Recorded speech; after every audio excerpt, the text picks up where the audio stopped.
V Evanjeliu prítomný hluchonemý človek. Neviem, či ste už niekedy sa skúšali vžiť do úlohy človeka, ktorý ani nepočuje a ani nehovorí. Tento človek je úplne odrezaný od toho najdôležitejšieho vo vzťahoch, a to je komunikácia. On ani nemôže zachytiť to, čo mu druhí hovoria, a ani sám seba nemôže zdieľať tak, ako sme my schopní sa skrze reč zdieľať. Preto si aj vymysleli ľudia, ktorí nemôžu hovoriť alebo nepočujú, si vymysleli posunkovú reč, aby nejakým spôsobom mohli vynahradiť tento handicap a aby mohli žiť vzťahy. Lebo bez vzájomnej komunikácie tie vzťahy není možné ani vytvárať, ani není možné ani udržiavať, ani žiť. A Ježiš takéhoto človeka uzdravuje. To je prvý zázrak, ktorý Ježiš robí s týmto človekom, že tento človek začne počuť a začne rozprávať. Ale druhý zázrak, ktorý sa tam udeje, je to, čo aj evanjelista zdôrazňuje, lebo väčšinou hluchí ľudia, ak sú hluchí od malička, tak väčšinou, aj keď sa nejako naučia rozprávať, tak to veľmi počuť na tej reči. Lebo oni sa nikdy nepočujú. Oni nemajú tú spätnú väzbu, či to vyslovujem alebo nevyslovujem dobre. A ten druhý zázrak je, že tento človek po uzdravení rozprával správne.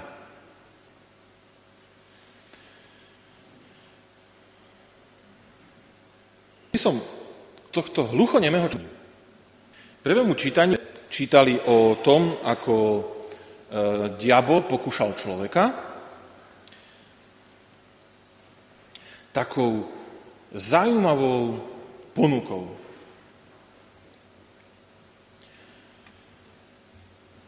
Ponúkol im inú vec, ako im ponúkal Boh. Človek žije v plnom spoločenstve s Bohom a zrazu od nejakého stvorenia príde iná ponuka a tvári sa, že je lepšia ako tá, čo ponúka Boh. A znie takto. Budete poznať dobro a zlo. Toto je na konci dialógu, keď sa Eva pustí do dialógu s diablom. Ten rozdiel, ktorý ponúka diabol, je, že budete poznať dobro a zlo. Poznať v Božom slove neznamená poznať rozumom, poznať znamená zjednotiť sa.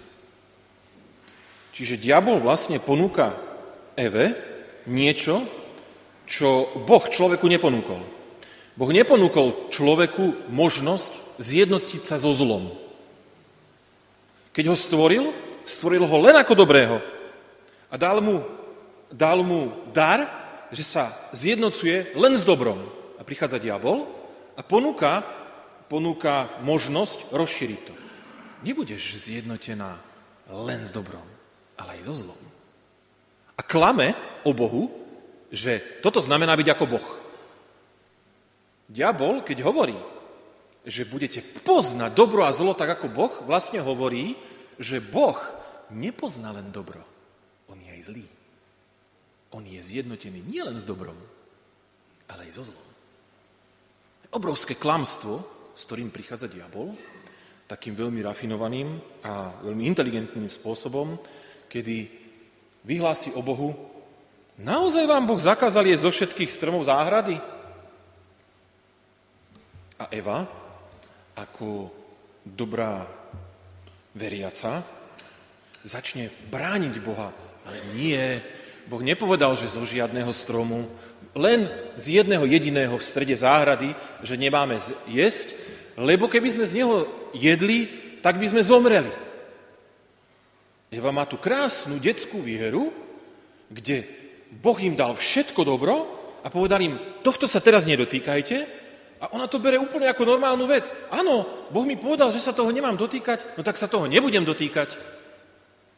Zrazu prichádza, vraví, ale ono by mohlo byť aj ináč. Ty by si sa možno aj mohla dotknúť. A ešte by si z toho mala nejaký bonus. Začne klamať. Budeš ako Boh. Budeš poznať dobro aj zlo.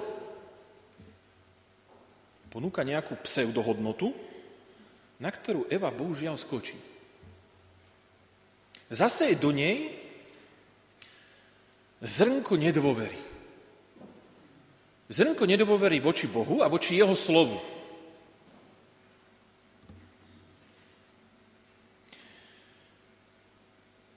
To, čo diabol ponúka, je iná interpretácia Boha.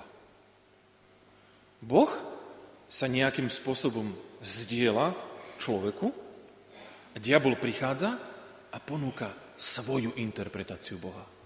A zjavne z celého toho, čo diabol hovorí, je to interpretácia, kde diabol hovorí o Bohu ako o niekom, kto nie je len dobrý.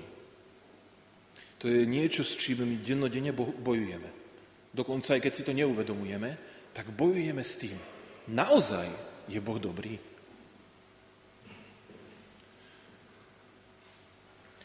Prísľub. Otvoria sa vám oči. Lebo Boh hovorí Adamovi a Eve, ak budete jesť z tohto stromu poznania dobrá a zla, čiže ak sa budete zjednocovať aj so zlom a nie len s dobrom, zomriete.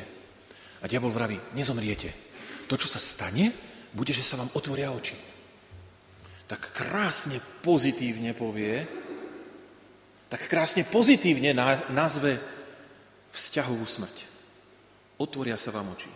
Čo tam nastalo? Vy viete, ako sme usporiadaní, že napríklad ľudia, ktorí sú slepí, tak tým, že nepoužívajú oči, tak sa im veľmi zvýraznia iné zmysly. Majú lepší čuch, majú lepší sluch a majú perfektný hmat. Oveľa citlivejší hmat, ako my, čo vidíme. A nie sme odkazaní na to spoznávať veci hmatom, ale ich vidíme očami. A presne toto sa naruší. Keď pri prvom hriechu sa naruší v človeku rovnováha medzi videním, počutím a rozprávaním. Lebo vzťah Adama a Evy a vzťah človeka Adama a Evy s Bohom je plný dôvery.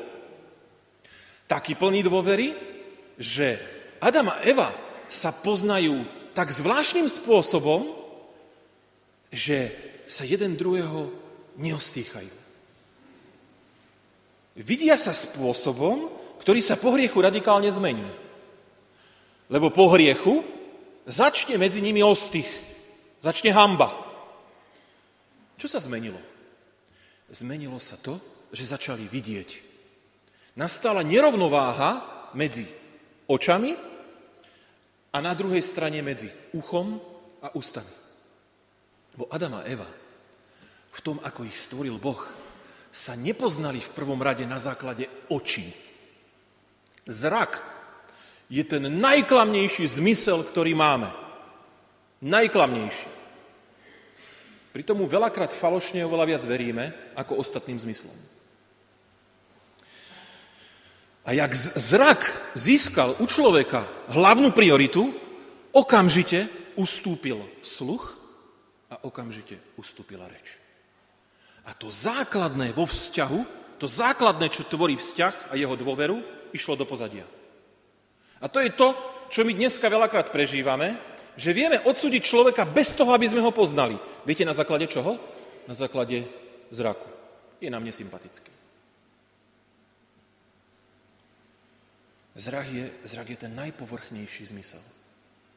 A preto mal byť vyrovnávaný hĺbkou medzi mužom a ženou, tým, ako sa jeden druhému zdieľali a ako jeden druhému načúvali. Tam sa tvorí jednota, nie v zraku. A my dodnes žijeme v tejto veľkej povrchnosti a dodnes diabol stále útočí presne na tento náš zmysel. Prečo? Lebo keď diabol bude neustále rozvíjať naše zrakové vnemy, tak my zabudneme.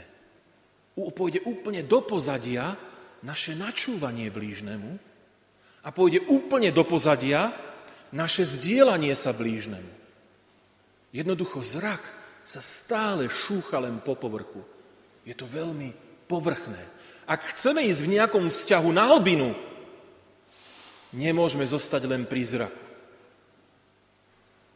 Musíme začať hovoriť a musíme začať počúvať.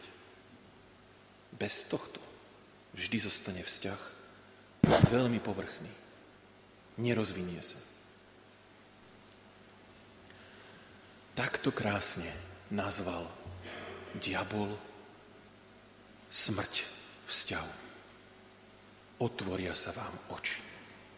Toto otvorenie očí znamenalo smrť. Smrť vzťahu medzi Adamom a Evou, lebo zrazu sa potrebujú jeden pred druhým zahaľovať. Zrazu sa potrebujú jeden pred druhým skrývať. Zrazu ten druhý pre nich je čosi ako agresor, pred ktorým sa musím brániť. Čo kým bola vyváženosť medzi očami, ušami a ústami, nebolo. Bol tam krásny vzťah medzi Adamom a Evou. A toto isté a ešte radikálnejším spôsobom postihlo človeka vo vzťahu k Bohu. Lebo Boh je duch a náš zrak je absolútne neschopný zachytiť ducha. My sme duchovné skutočnosti schopní zachytávať ušami a sme ich schopní vyslovovať ústami. Ale zrak nám na tomto poli vôbec nepomôže.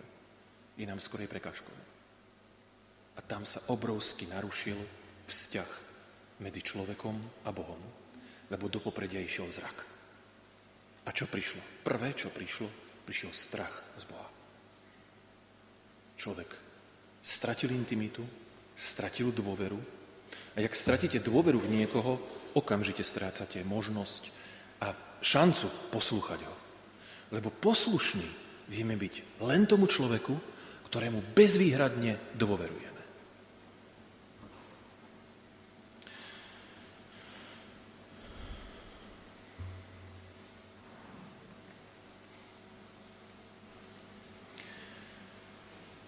Takto sa človek dostal do stavu, ktorý my voláme hriech. Ale to už mám tak otrepané, toto slovo, dedičný hriech, že my už vlastne ani nevieme, čo to znamená. A preto vám chcem povedať podobenstvo, že čo to je vlastne ten dedičný hriech. Dedičný hriech je stav človeka v duchovnej oblasti, ktorého veľmi dobrým podobenstvom je práve tá hluchonemota, ktorý nie je schopný počúvať a nie je schopný sa zdieľať. A všetko tvorí len skrze zrak. Čiže je veľakrát oklamaný. A aby mohol nejako nájsť Boha tento človek, musí sa naučiť posunkovú reč. On nie je schopný ani hovoriť a nie je schopný ani počuť. A preto sa potrebuje naučiť posunkovú reč, ktorou nejako môže začať s tým, ktorého nepočuje, komunikovať. A toto je duchovný život. Tu na zemi duchovný život je vlastne neustála snaha naučiť sa komunikovať s Bohom. Čím lepšie sa naučíme v tejto našej realite, našej hluchonemoty, túto posunkovú reč, tým hlbší vzťah môžeme s Bohom vytvoriť. Lebo cez oči nie je možné ho vytvárať. A preto potrebujeme túto náhradu, aby sme mohli nejako vchádzať do osobného vzťahu s Bohom, aby sme nejako mohli nadobúdať to, čo mal Adam a Eva pred hriechom, tak potrebujeme používať túto posunkovú reč. A to sú všetky tie symboly, ktoré my máme v duchovnom živote. Sviatosti, cez ktoré nám Boh preukazuje svoju lásku. Modlitba, čítanie Božieho slova, kde sa Boh nám vyjadruje, kde nám vyznáva svoju lásku, kde nám Boh píše svoj list lásky. Toto všetko môže náš život s Bohom živiť. Ale posunková reč nikdy nedosiahne tú dokonalosť jednoty, ktorú mal Adam a Eva pred hriechom. A preto potrebujeme Spasiteľa. Lebo my sme neschopní bez jeho milosti sa túto reč naučiť tak, aby sme si udržali vzťah s Bohom. Lebo my potom, ak táto reč je nedokonalá, my neustále zápasíme s tým, a je Boh dobrý. Stále nás to vráti do toho istého. A je naozaj Boh dobrý. Je dobrý, keď je vojna na Ukrajine. Je dobrý, keď sú zabíjani ľudia v islamskom štáte. Je dobrý, keď moja mama má rakovinu. Je dobrý, keď mne sa nedarí zarábať. Je dobrý, keď si neviem nájsť priateľku. Je dobrý, keď mi moja mama zomrela už keď som mal 3 roky.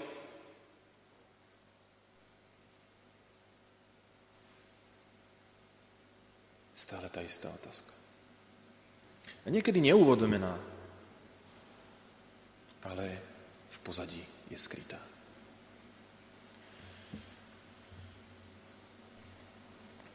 Nebo nie je nič iné, iba plná obnova schopnosti človeka komunikovať s Bohom. Je to obnova tej jednoty, tej vyrovnanosti, vyváženosti medzi očami, sluchom a ústami. A peklo nie je o ničom inom, len ešte viac prehlbená táto nevyváženosť.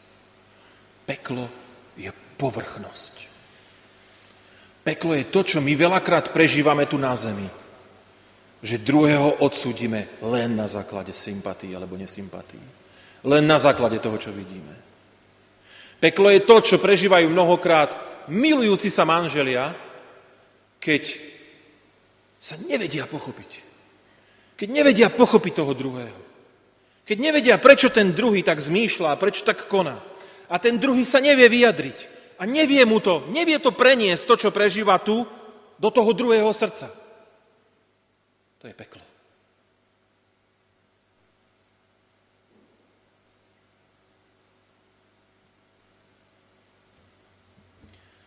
A prišiel človek, ktorého my nazývame Ježiš Kristus, ktorý ako symboly uzdravoval hluchonemých. Vyhnanie démona z hluchonemého človeka bol židovskou teológiou zaradený tento skutok ako mesiášsky skutok. V dnešnom evanjeliu Ježiš len uzdravil hluchonemého, ale v inom čase Ježiš vyhnal zlého ducha z hluchonemého človeka. Prečo to bolo zaradené medzi mesiášske skutky?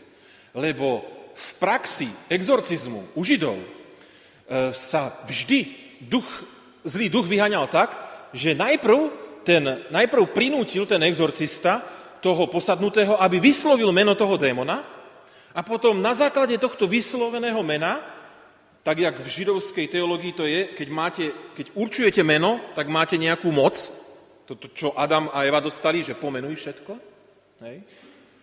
Tak na základe toho potom bol vyháňaný ten duch. A Židia si nevedeli predstaviť, ako je možné vyhnať zlého ducha z niekoho, kto to meno nemôže povedať. A Ježiš prichádza a vyháňa zlého ducha z hluchonemého človeka. A tým ukáže, že je Mesiáš.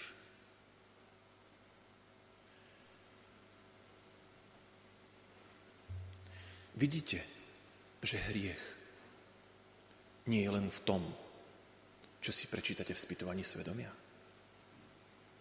Že my sme v podstate permanentne v hriechu namočení. Lebo neustále viac dávame na svoj zrak. A neustále v našich vzťahoch je zatlačané zdieľanie sa a načúvanie tomu druhému, kde si do pozadia. A aj keď sa veľmi, veľmi v tomto svete snažíme o toto, stále ten zrak ako si nadobúda takú väčšiu naliehavosť. Preto my sa z tohto sami nevieme vymaniť. A niekedy sa nám to darí viac a niekedy menej. Ale nikdy nenadobudneme to, čo voláme blaženosť, ak nepríde úplná vyrovnanosť medzi očami, sluchom a ústami. A tá príde v nebi. A toto nebo môžeme dostať len skrze toho, ktorý uzdravuje nie len fyzickú hluchonemotu, ale aj túto našu duchovnú. Amen.